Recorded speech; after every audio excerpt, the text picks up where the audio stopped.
na hindi ko makalimutan. Sa loob ng church, meron ako nakita na hindi maganda. Ang ibig sabihin dito, natiso ba?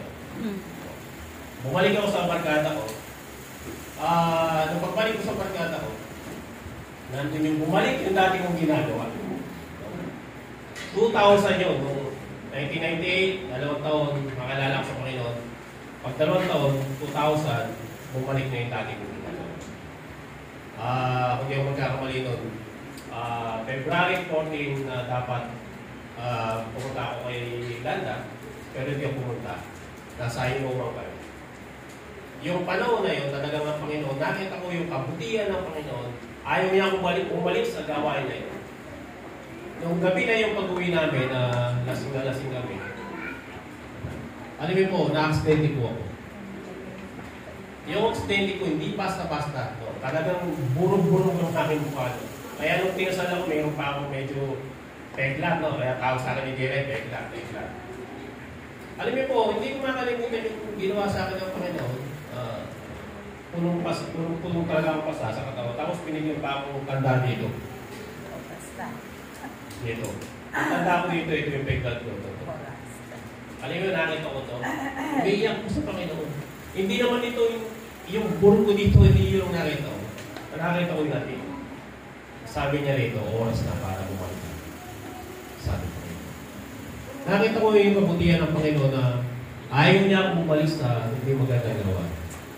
Tapos yung tuloy yung buhay, tapos napunta kami dito sa San Jose. Nalipat kami dito. Tapos ginawa ko ng Panginoon na isang elder. Tapos tinanggap ko siya pero nabigatan ako. Nakita ko yung kabutihan, napakaraming ginawa sa akin ng ating Panginoon. Tapos nung panahon na nandun na kami, sila kapatid na Roland, sila kapatid na Alan, sama-sama kami na naglilikod sa Panginoon bilang leader, bilang elder ng Panginoon.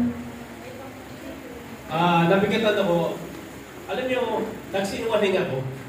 Tinatanong nila ako niya sa akin, bakit ka mag-aabro? Sabi ko, para sa pamilya ko. Pero ang totoo, para lang mataliguran ko yung pinasan, yung inatang sa akin ng ating Panginoon.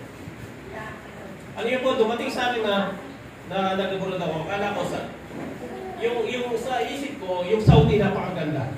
No? Ang isip ko napakaganda ng Saudi. Alam niyo po, dinala ko ng Panginoon sa Saudi, yung pinakapangit ng Saudi, doon ako dinala ng ating Panginoon. Kasi, pinalikuran ko ang gawain ng Panginoon. Doon ako dinala ng Panginoon. 3 araw pa lang, naninigas na yung katawan ko sa sobrang homesick. No? Umiiyak ako sa Panginoon. Sabi ko, Panginoon, bakit po ko dinala dito? Alam ko sa isip ko, kaya dinala ako ng Panginoon doon.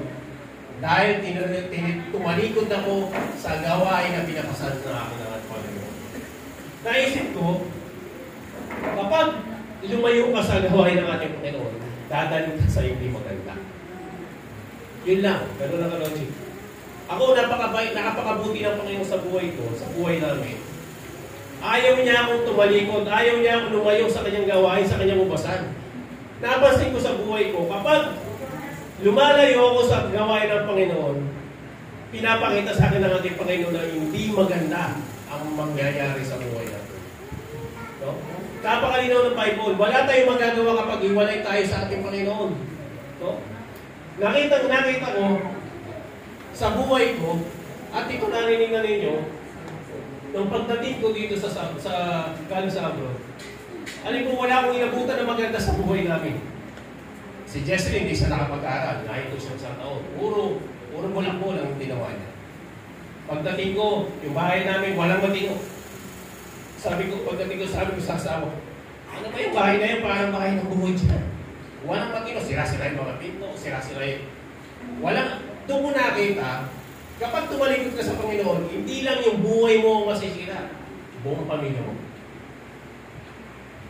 At walang magandang mga ibubunga kapag tumalikod tayo sa ating Panginoon. Kaya napakabuti ng Panginoon sa buhay namin. Ayaw niya kaming lumayo, ayaw kaming tumalikod sa kanyang upasan. At nung pagbalik ko rito, alam niyo po, sinubukan kami ng ating Panginoon. At ito, alam nyo na, nagkasakit ang aking asawa. Na wala kayong magagawa kasi wala kaming pera. Alin po, yung focus ko hindi lang sa Panginoon eh. Sa tao, ang tiwala ko. Although naglilingkod ako sa Panginoon, pero hindi siya ganun, hindi ganun.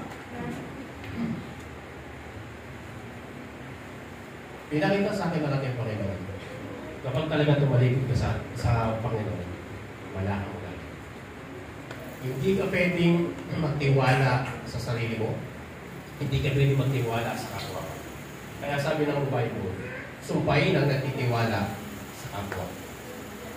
Alam mo, binalik ko yung sa kabutihan ng ating Panginoon, binago ng Panginoon ang ating puso. No? Ipinakita ng ating Panginoon, kapag sa Kanya ka ng tiwala, ibibigay ito ng ating Panginoon.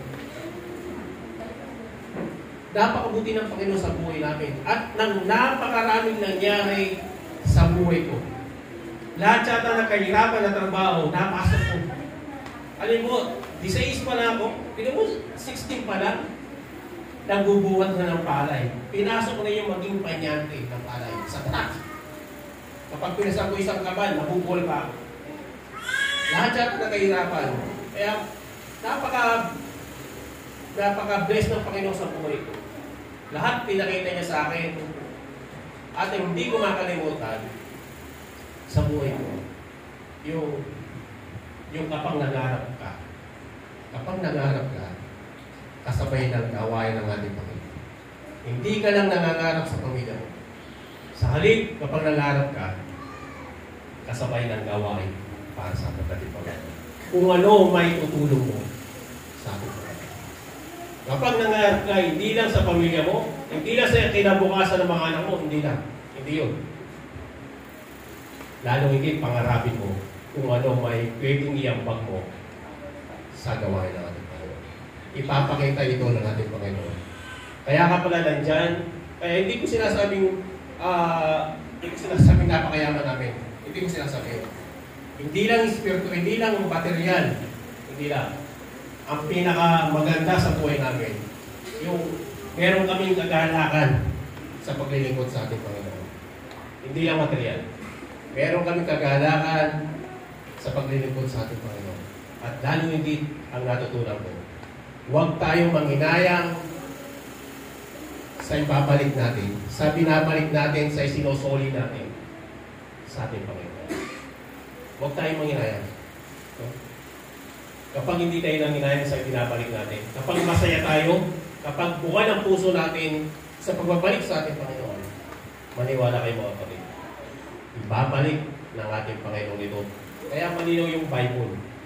Siksik, liglig ang ibabalik sa iyo ng ating Panginoon. Salamat sa ating Panginoon. Yun lang, kahit wala kang material, yun lang lahat kayong pamilya naglilingkod sa ating Panginoon. Isang maligaya na sa puso natin. No? Yun ang pinaka-importante. Yung buong pamilya, naglilingkod kayo sa ating Panginoon. Buong pamilya, nagpapagamit kayo sa ating Panginoon. Yun ang pinaka-importante. Hindi kayang bayaran ng kayamanan dito sa mundo. Yung naglilingkod kayo pamilya sa ating Panginoon. Thank you very much.